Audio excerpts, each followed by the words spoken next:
Now you can do. Ooh, wow. Okay, share screen. All those things. Let me get to slideshow. Beginning. Yeah, that might be fun. Okay, we've got about 1 minute, so.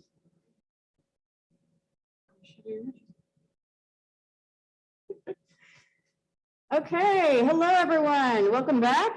I am Caitlin McGurk. I'm the Associate Curator and Associate Professor here at the Billy Ireland Cartoon Library Museum. It is so great to see so many of you here in person with us, and I know we've got lots of people out there in TV land, hello to the camera, watching from Discord and Twitch and Facebook and YouTube and all over the place. Thank you to our Tech Ops team and to our Interim Director, Jersey Drost, for making all this possible. So I'm gonna go ahead and get us started. So CXC is a 501c3 nonprofit organization. Our annual festival is free and open to the public and relies on corporate and grant support, as well as individual donations. We are so grateful for the support. Visit the Support CXC link on our website to find out about how you can help us create meaningful connections between the people who make comics and those who read them.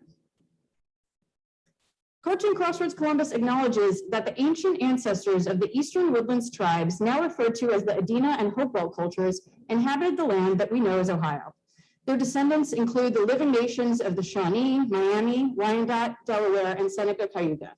We honor and respect the diverse indigenous peoples connected to this place where we gather. We hope you enjoy this event. Don't forget to visit our virtual expo at cartooncrossroadscolumbus.org and keep the conversation going in our Discord channel, which you can find at cartooncrossroadscolumbus.org/Discord.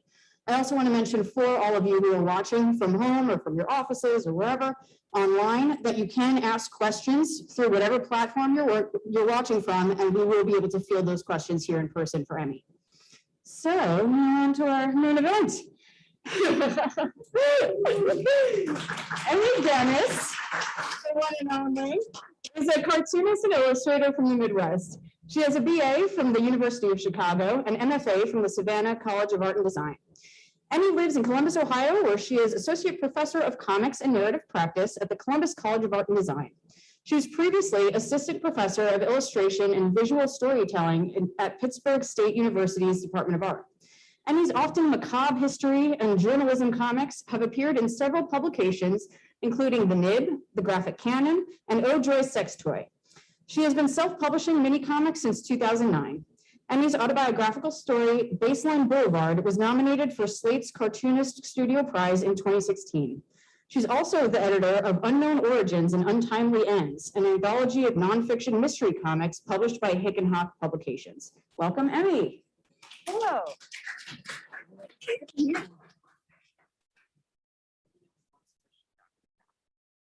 All right, hi, and thank you, Caitlin, for that introduction.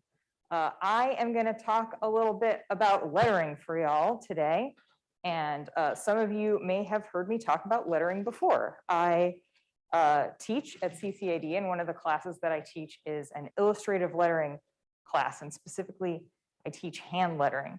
And I'm really excited today to speak to you about lettering because in the gallery across the hall, for those of you who are here, there is an exhibit about Walt Kelly's Pogo, and Walt Kelly is an amazing letterer. And so if you haven't had a chance to go across the hall and check out that exhibit, it is fantastic, and I urge you to go check that out after you hear me give my spiel.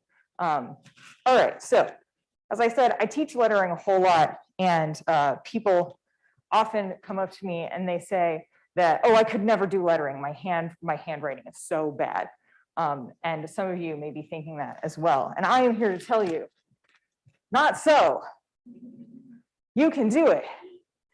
Handwriting is not lettering. They're two different things.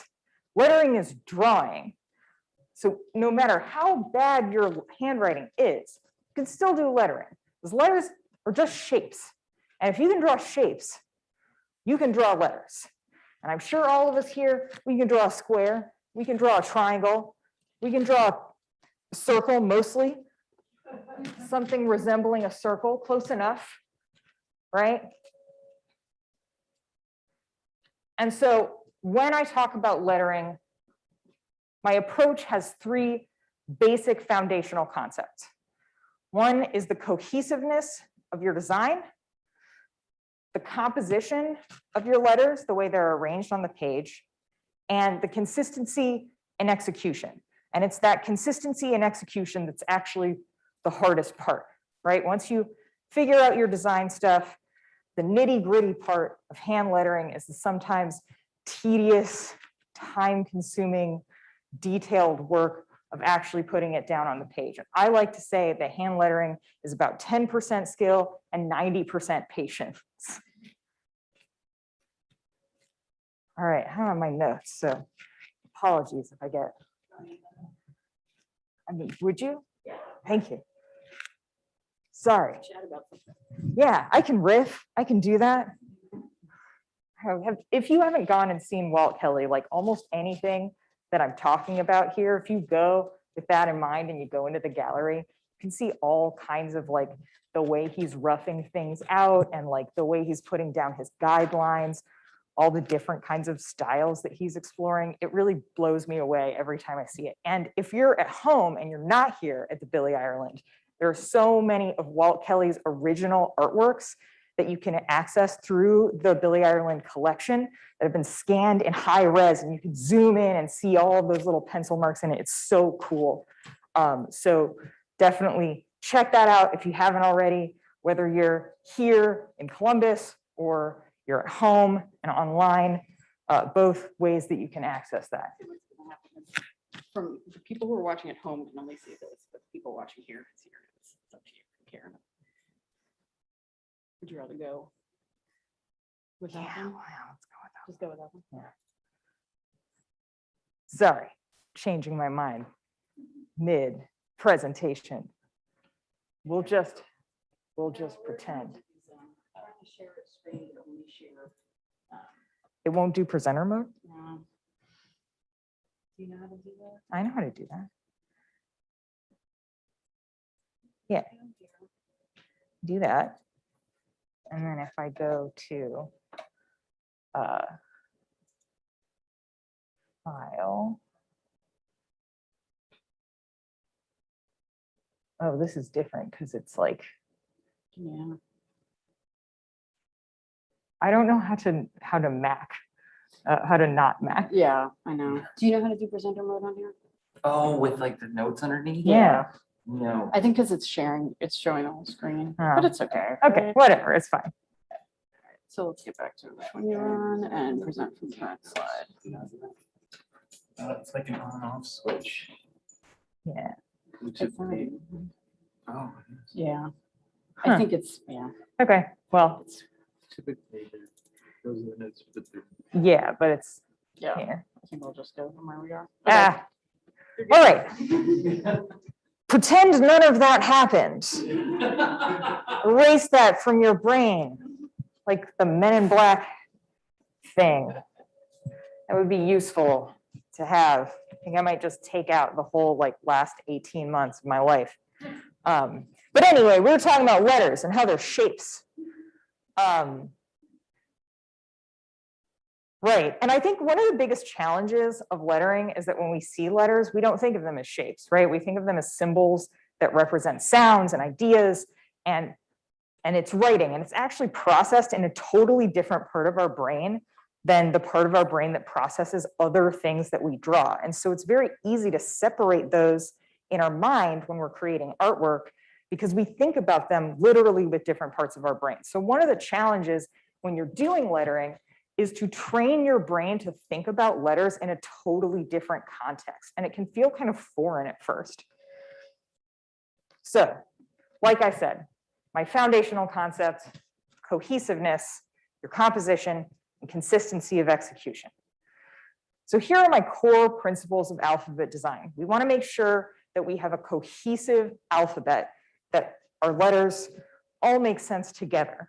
And when we're talking about making a cohesive alphabet, like, okay, we have to design 26 letters, and that might seem like we have to make decisions about each letter individually 26 times, but really you only have to make a few decisions. And once you've made those few basic decisions, that will carry through through the rest of the alphabet, right? So you only actually have to make a few decisions. So, for example, we're going to start with an H. And like I said earlier, letters are just shapes. The whole alphabet is based mostly on 3 different shapes: a square, a triangle, and a circle. So our H is our prototypical square letter, right? Square letters, they have your verticals, your horizontals. So I've decided this is how I'm going to make my H. I know how thick my thick lines are. I've decided that this letter is going to have 2 different thicknesses, so I know how thin my thin line is going to be. I've decided it has serifs. I know how wide those serifs are. I know how the main strokes taper into those serifs. So then I'm going to go to my prototypical circle letter, the O, of course. And I already have some decisions made for me here, right? I know how thick my thick lines are. I know how thin my thin lines are. Now I have to decide how quickly or gradually that thick line tapers into the thin line.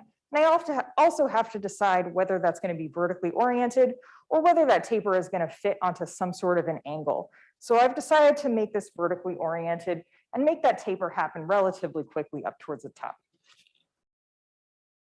And then I look at my prototypical triangle letter, the A. And pretty much all of my decisions are already made for me, right? I know how thick the thick line is. I know the thin line. I know how wide my serifs are.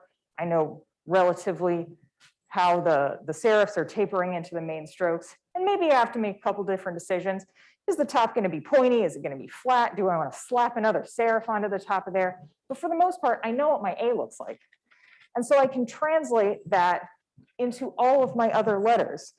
So I look at the rest of my square letters, all verticals and horizontals, my E, F, H, I, L, and T. And for the most part, I know what this looks like. I might decide, okay, with my E, I want to have this diagonal little beak thing, and then I can extrapolate that, like put that onto the F, the L. We'll pretend it's on the T. I did this live as a demo once for a class. I don't know what I was doing, but pretend the T looks like that. And then I can go to my circle letters. We've got my C, my G, my O, my Q. My C, obviously, that's just going to be my O with like part of it locked off. I'm going to throw one of those diagonal beak things from my E earlier onto that. Do the same thing with G. I'm going to have to decide what the bottom of the G looks like. That's always a challenge. You can do it in like 100 different ways. So get them a little spur and, you know, have the inside thing kind of look like one of the serifs. You could do a lot of different things there. And I've decided to make the tail of my Q this sort of fun loopy thing, just for funsies. Then I look at my triangle letters, my A, my V, my W, my X, and for the most part, I already know what's going on here, right? My V is just going to be my A upside down. My X is the 2 parts of my A, but I'm going to crisscross them. And with my W, you know, I might have to decide like, oh, does this go all the way up to the top? Does it meet in the middle? Do they crisscross? Maybe I'll put another serif on there. But for the most part, it's pretty straightforward. Now I have some letters.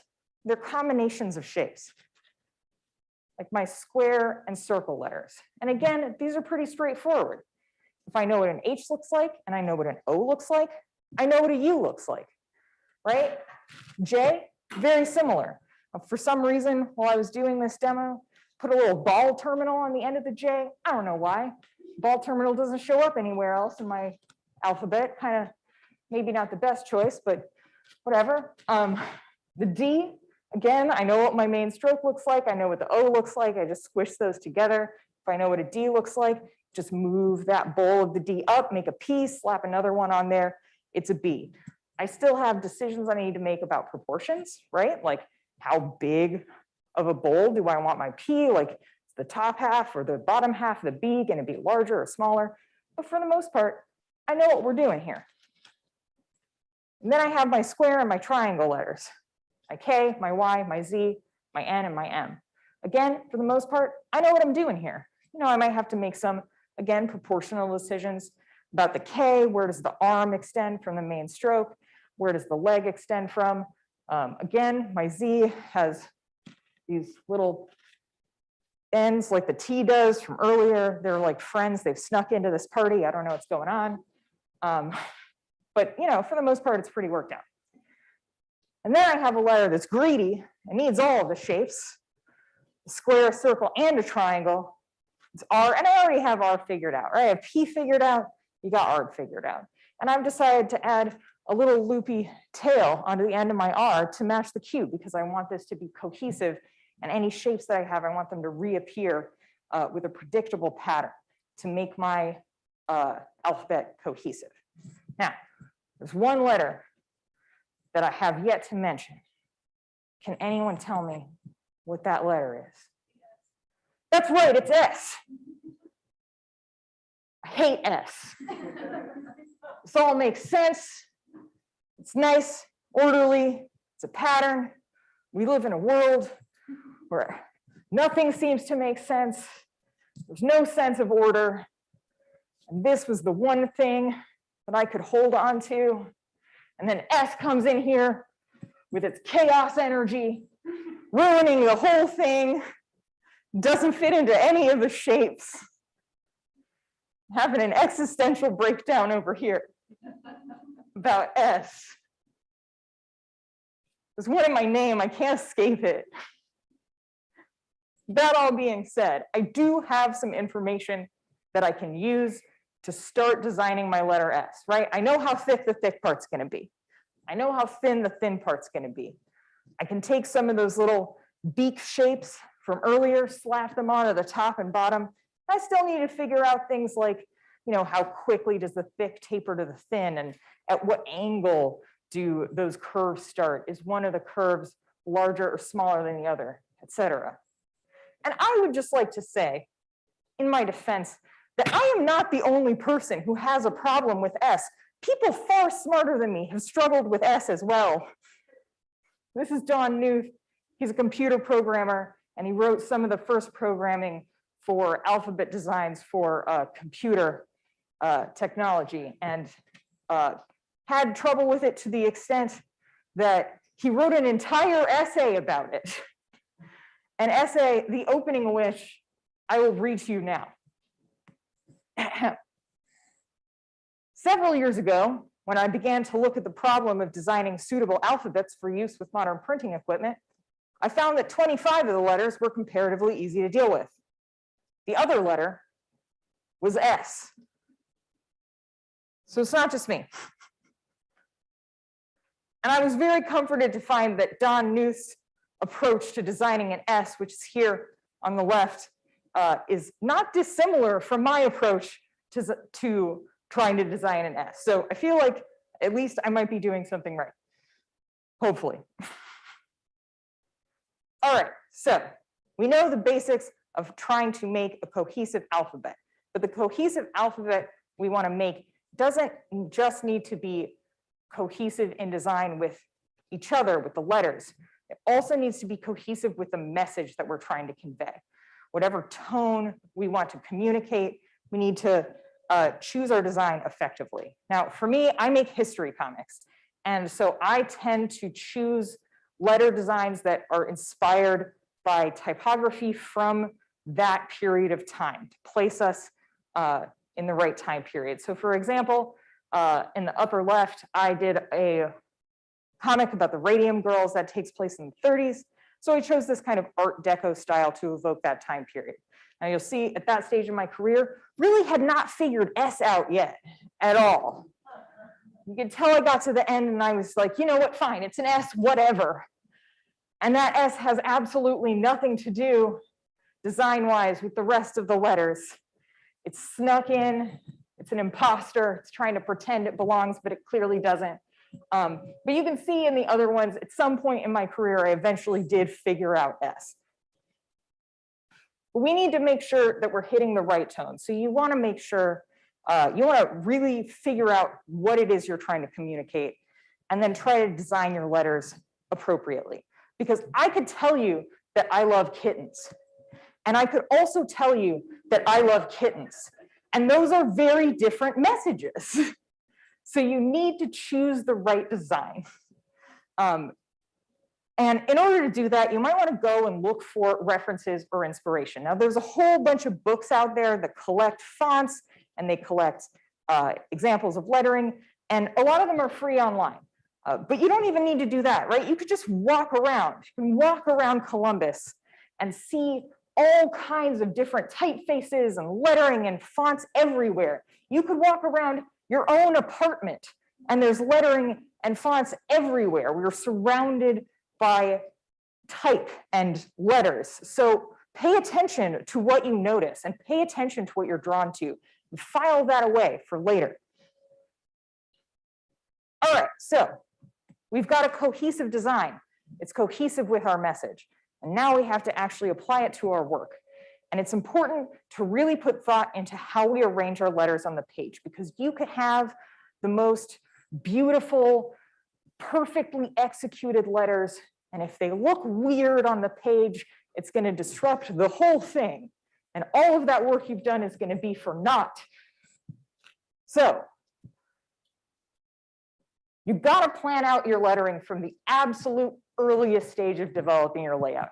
And I know a lot of you in here are probably cartoonists. How many of y'all make comics in here? All right, about half. And I'm sure a lot of people watching from home probably make comics. So if you make comics or you're an illustrator of any kind, you may have a thumbnail stage, and you may, like me, have kind of a proto thumbnail stage where you're just making like tiny little doodles that aren't even quite thumbnails yet. And even then, figure out where your lettering goes. So here you can see these are kind of like my proto thumbnails, where I'm just like making little doodles. Like some of these drawings are like literally the size of my thumbnail. And I'm thinking about where the text goes. And these are all thumbnails for my the title page of a comic that I worked on. And you can see that I'm really thinking about all of the different places that I can put my type and how I can orient it differently, because it's a shape just like any other shape on the page, right? It has as much to do with whether or not the composition is balanced as any other thing. And those are my pencils. So you can see kind of like where I ended up. And this all might seem like relatively straightforward for something like a title page, where our text has like prominence, right? Our text is front and center. But this is true even when it comes to our dialogue and captions. The text is still a shape on the page. So these are kind of like my proto thumbnail type things. Actually, I put 6 on here. I had a whole bunch of them. I spend like a whole lot of time trying to figure out what my layouts look like before I even get to the thumbnail stage. So this is my thumbnail. But you can see that I'm figuring out like, you know, am I gonna put the text up here, or I'm gonna put panels there, or move the text over here. And you can see the text is just a shape that I'm moving around. It's as much a shape as the house. It's as much a shape as the figures or any of the panels. And I'm just kind of like, you know, jumbling them all around to see what composition looks the best. So think about it as a shape that's on your page. It's part of your composition. So it should be in your sketches, it should be in your thumbnails, it should be in your pencils. And even when I am lettering digitally, which I do frequently because hand lettering takes time, and I teach full time, and it's just a lot. So even when I'm lettering digitally, I still put my text in my pencils because it is absolutely vital for me to know how much space my text takes up, because it is a shape in my composition just like any other shape. So I need to know, for example, that this text is going to sit in this negative space neatly and be surrounded by a roughly the same amount of negative space all the way around it, fit nicely there. I need to know that my balloons can fit into this space and nicely create a frame around my character up here, and that they can then come down here and create a frame for my character here on the bottom towards the left. I need to know that this balloon will overlap the carriage just enough so that you can still tell it's a carriage. I need to know that the balloons can overlap the crowd in a way that avoids a whole bunch of weird tangent lines. I need to know exactly where these things are going. And so I need to know how much space the text is taking up, even if I'm lettering it digitally. This also applies not just to where everything sits on the page, but even down smaller than that into where your text is sitting in your balloons. Or in the case of the page on the left here, where your text is sitting just in negative space on your page. You want to consider how you are arranging your text within your shape, whether that's a balloon or a little pocket of negative space, because you can arrange the same sentence or the same phrase in a whole bunch of different ways. You can put it in a whole bunch of different shapes, and some of them work, and some of them work less. And in order to figure that out, you're actually thinking about 3 different shapes. You're thinking about the shape itself, the shape of your balloon, the shape of your negative space, whatever you're putting the text inside of. You're thinking about the shape that the text creates. Are these shapes just on their own balanced? Do they feel right in the space? And you're thinking about the shape of the negative space. What you want ideally is a similar amount of negative space going all the way around it, so it feels nice and balanced. So you want to make sure that your text is arranged in a way that makes sense in the shape that it sits in. All right, cool. So we have a cohesive alphabet design. It is cohesive with the message that we're trying to convey. We've arranged it on our page. It's nice. Our composition is balanced. Now we got to actually do the thing. And in order to do the thing, it can be useful to have the right tools. Now, something that I really like about comics is that it's relatively egalitarian. You don't need fancy things to make comics. If I have a surface and I have a mark making tool, I can make comics. And I think that's a really important and special thing about comics. That said, some tools will make certain things easier. Some tools will make certain techniques easier to achieve or more efficient. And so there are a few tools that we use in lettering to achieve certain effects. And of course, there are your basic tools, right? We're going to need pencils, we're going to need erasers, we're going to need straight edges and templates. Maybe if we have a regular curve, you want some ellipse templates. Maybe if an irregular curve, you want some French curves. You're going to need ink.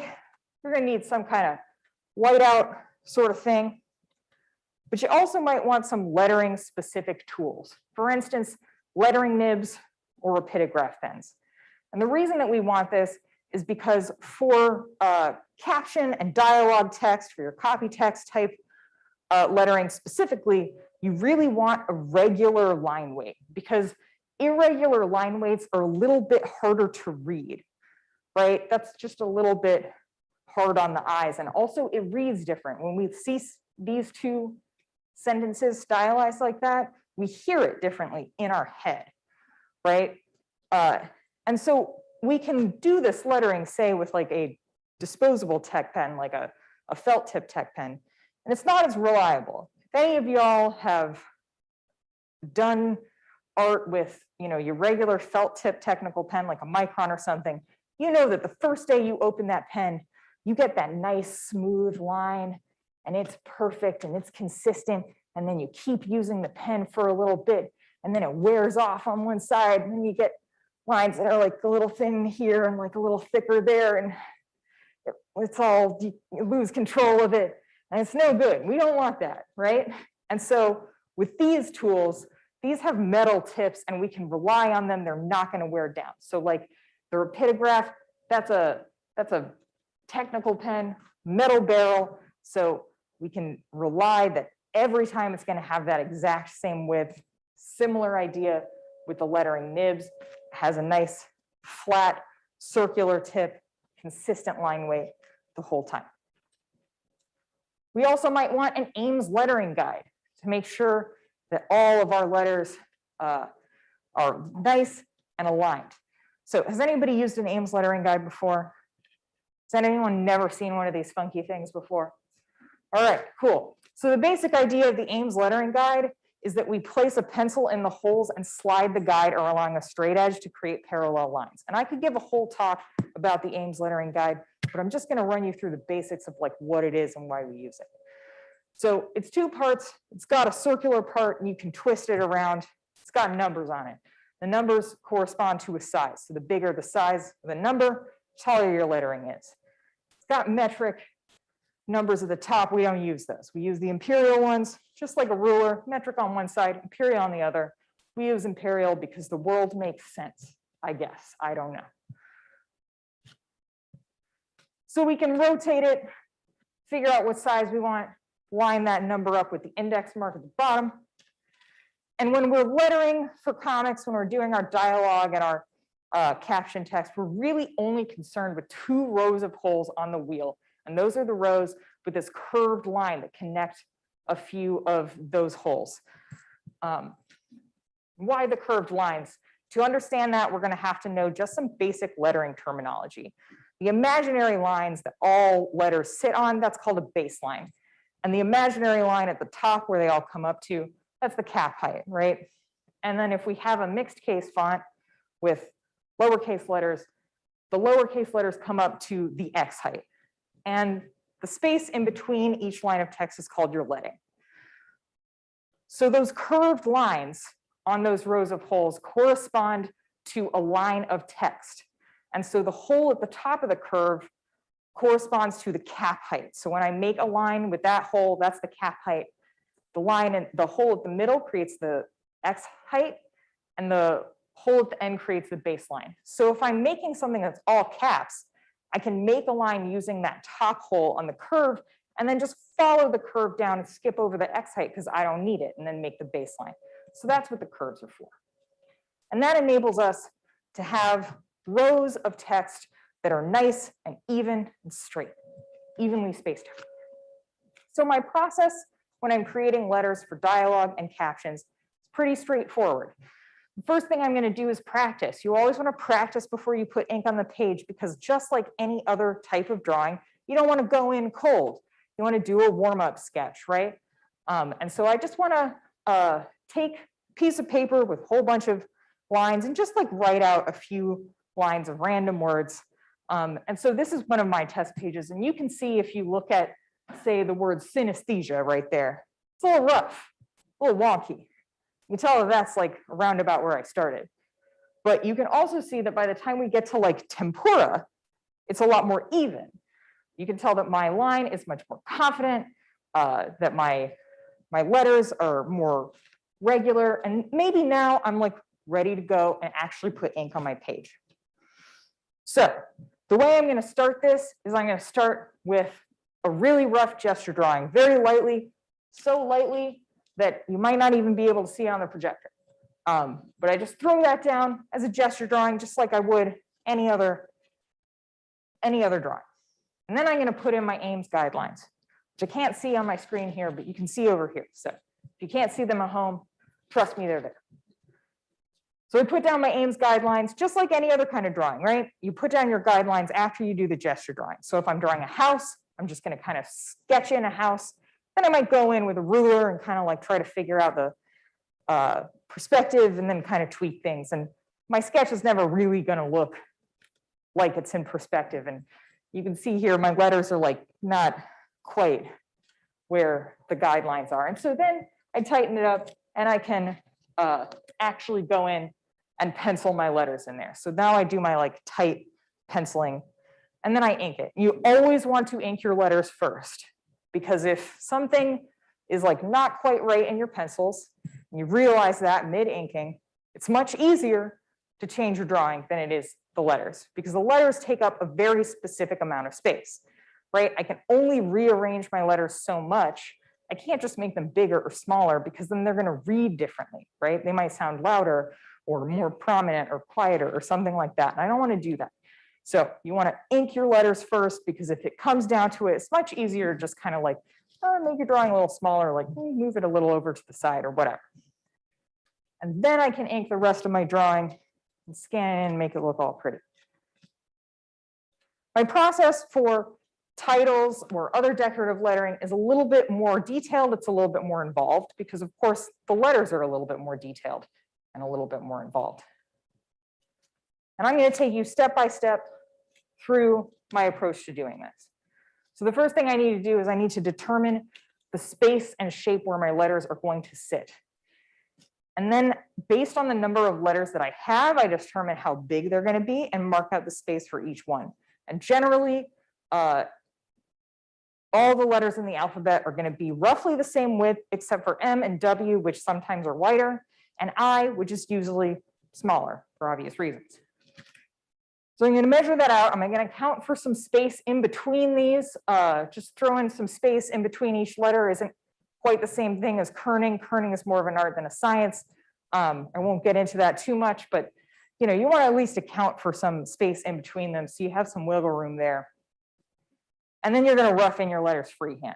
And for this particular project, I was lettering in a language that I don't speak, which was a really interesting, fun project for me, especially as a lettering nerd. I got to do a whole bunch of research about fonts in this character system and kind of see like what remains consistent and what can be exaggerated. And that was a lot of fun for me. So I roughed that in freehand, and then I clean up my pencils using rulers and guides and like get my like really tight pencils. And then I go to ink. And how I like to start is I like to start by inking all of the verticals first. So I take my ruler, I use that to ink my verticals, and then I go in, do the horizontals, and anything else that needs a guide. Obviously, my horizontals in this case are going to be on a curve. And then anything else that I need to guide, for instance, in this particular design, I decided I wanted all these little round bits to be perfect circles. And so I used a circle guide for that. And then I'm going to finish all the curvy stuff freehand.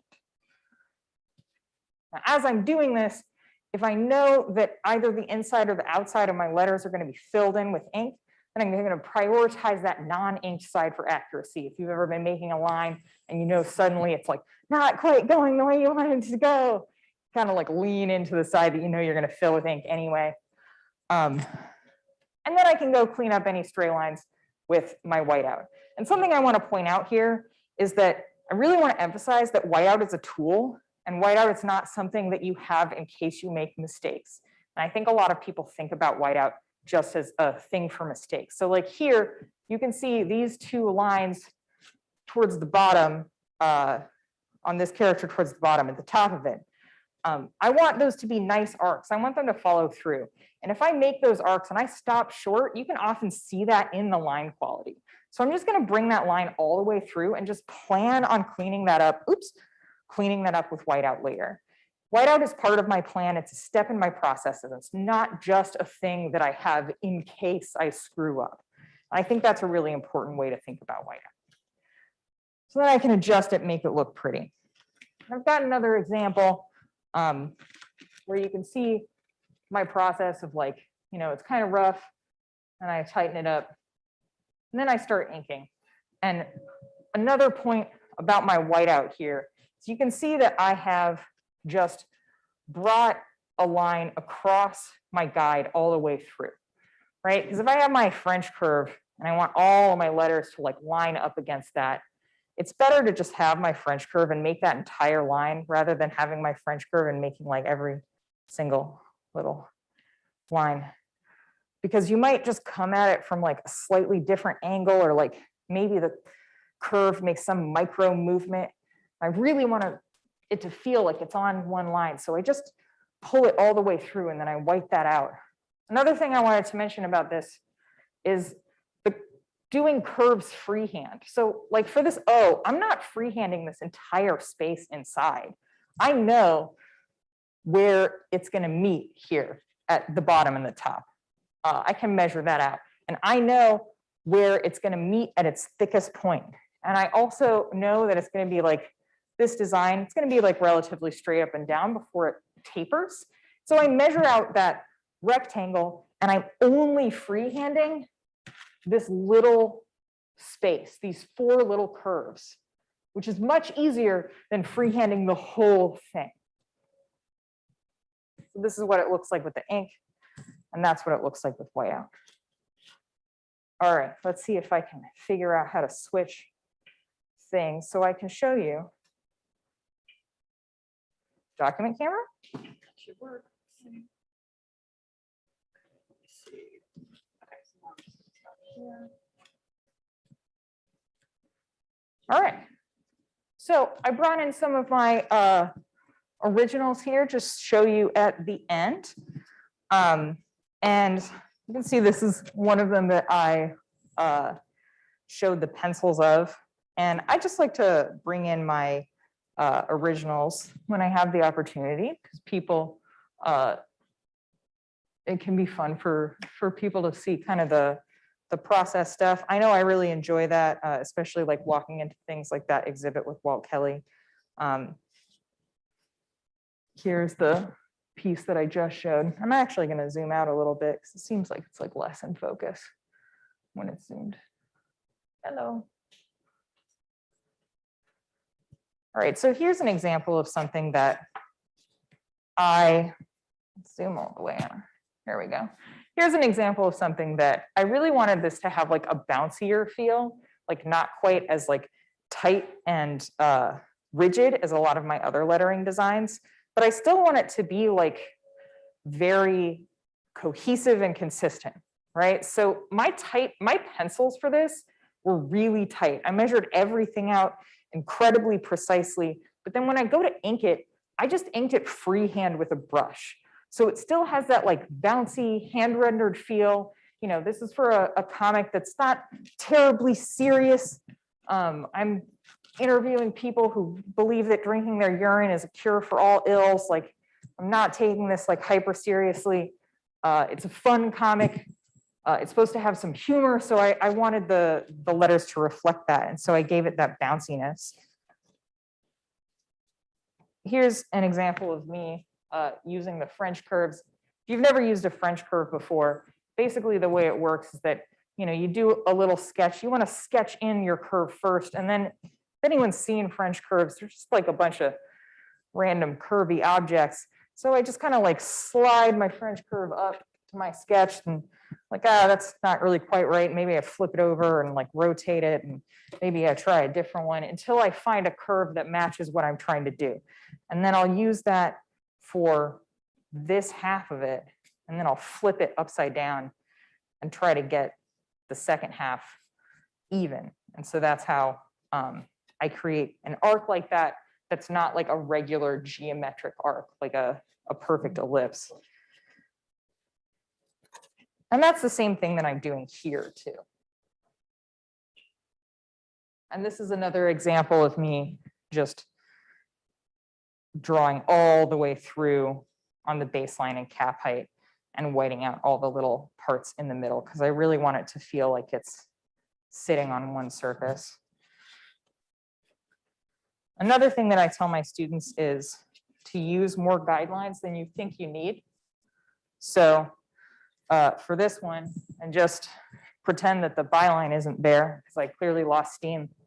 So we're just gonna ignore that bit. But for this one, this is really straightforward, right? That's like the most simple design you could possibly do.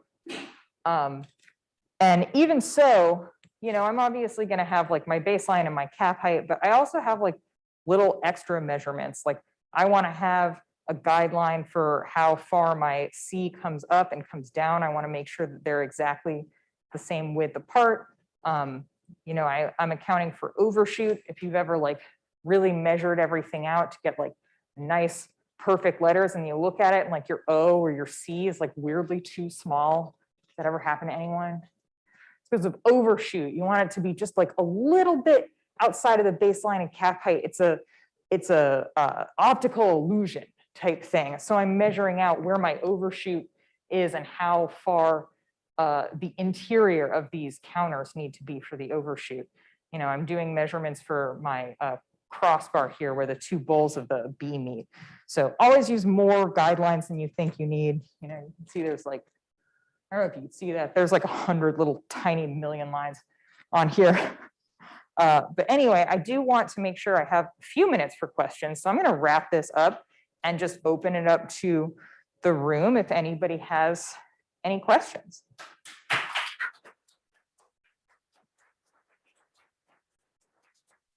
Okay, so we can take questions from in the room as well as from online. Let's start with the room. Anyone got a burning one for Emi? Hearing me? We're hearing us this online? I can just talk loud. Yeah. Talk through that just in case people at home can't hear. Oh, okay. Okay. Further? Is that good? Okay, my question is about balloon lettering. And like I was always told that you should do capital letters in balloons and then in one of my computer classes, they said that online that lowercase mixed is sentence case is easier to read for people online. So now it seems like it's changed, and I saw that you were using a mixed, you use lowercase. So do you what's your feeling about that? Do you There's actually been a lot of research done about this. And a lot of the research does point to mixed case lettering being easier to read. And part of that is because when we see a word in all caps, it creates a rectangle, right? And when we see a word in mixed case, it can create this irregular shape. And our brain can see that irregular shape and register immediately that there's only so many words that it can be. And so your brain sort of subconsciously goes like, oh, that could probably says typography because only so many words can have that, you know? And so it can be easier to read. I know there's been research about this specifically regarding people who are dyslexic and have other challenges with reading. And so, you know, I do think that in comics, all caps is very much traditional. I think that if you have a giant block of text, it's definitely easier to read in mixed case.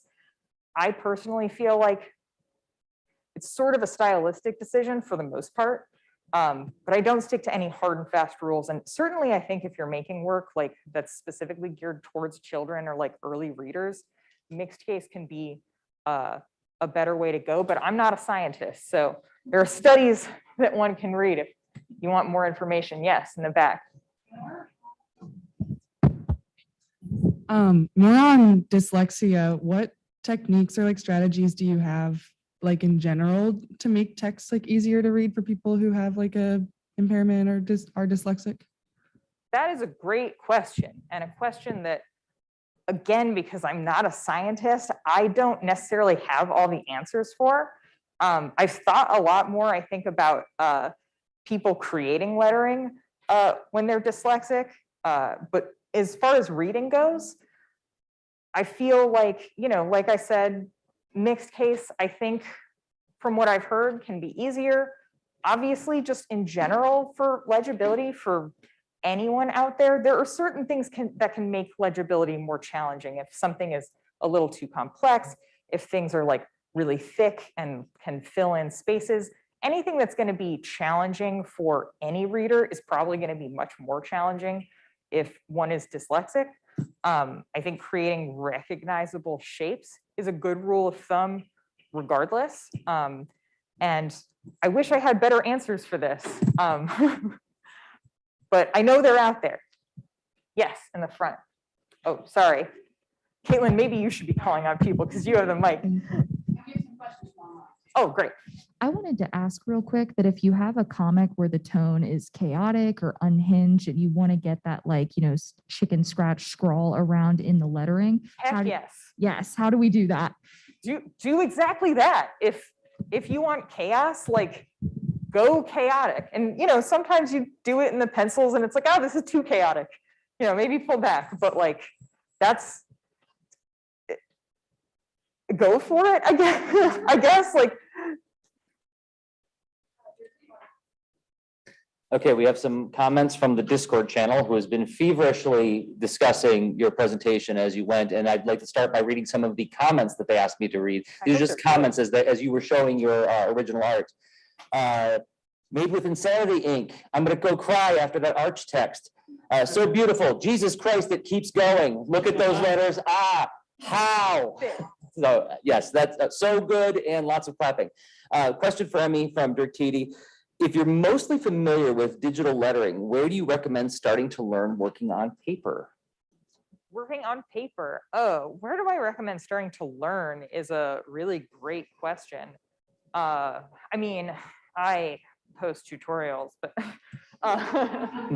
but I mean, if you have the right tools, there's definitely like tutorials on how to use, say, the Ames lettering guide. I know that I have a video I'm planning to post, but there are lots of other videos online.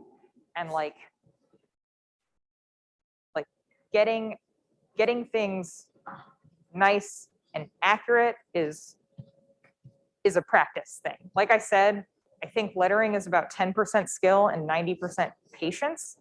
And so if you know kind of what you want the design to look like, then, and you know kind of like the rules, quote unquote, that I sort of like go over in the beginning, right? Okay, like, okay, I know I want all the serifs to be the same size, et cetera. You kind of like have a list of rules that you're sticking to.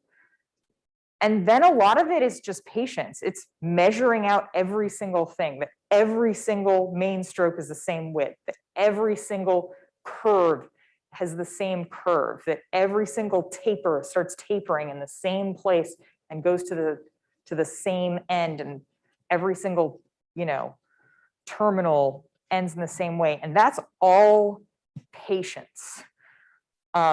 And I guess that's kind of like my advice for people starting out, is that like you're going to have to work up that patience muscle, because it's very easy, as you can see from some of my originals, to at some point lose steam. Be like, screw it. I don't know if this is still on the projector, but you can see like I'm really, no, it's not still on the projector. It's fine. But like, there's definitely things in my work where like, you can see I really went for it for like one of them. And then you get to the bottom, there's another part of it, and it's just totally not the same because I lost patience. And that's a thing that you do over time, right? Like for those of you in the room, like this, great, wonderful, wonderful job. This, I don't know. I was like, I'm done with this. It's just a matter of patience. It's just not measuring as many things. It's eyeballing more stuff. 90% patience. So this is another question from the Discord. Rodrigo Vargas asks, can you ask how long does it take to do one of those insane pages? Yeah. So this, and I will say that there were mitigating factors as to why this took me so long, but just the lettering took me almost 5 hours. And there were reasons for that. One is that you always ink your letters first. And I hadn't inked anything, but I had tightly penciled everything else. And that was because I was waiting for my editor to get back to me with what the actual title was, and I was waiting for the green light. And so I was really married to this composition and really committed to it. Whereas if I had started with the lettering, I could have like adjusted some things and like, but so I spent like a good at least hour, maybe 2 hours, was trying to find the right French curve to fit exactly this shape, because that was the shape that I had to put the letters in. So 3 words doesn't always take you 5 hours, but like it can. Okay, well, we're gonna have to wrap up, but please join me in thanking Emi Gennis.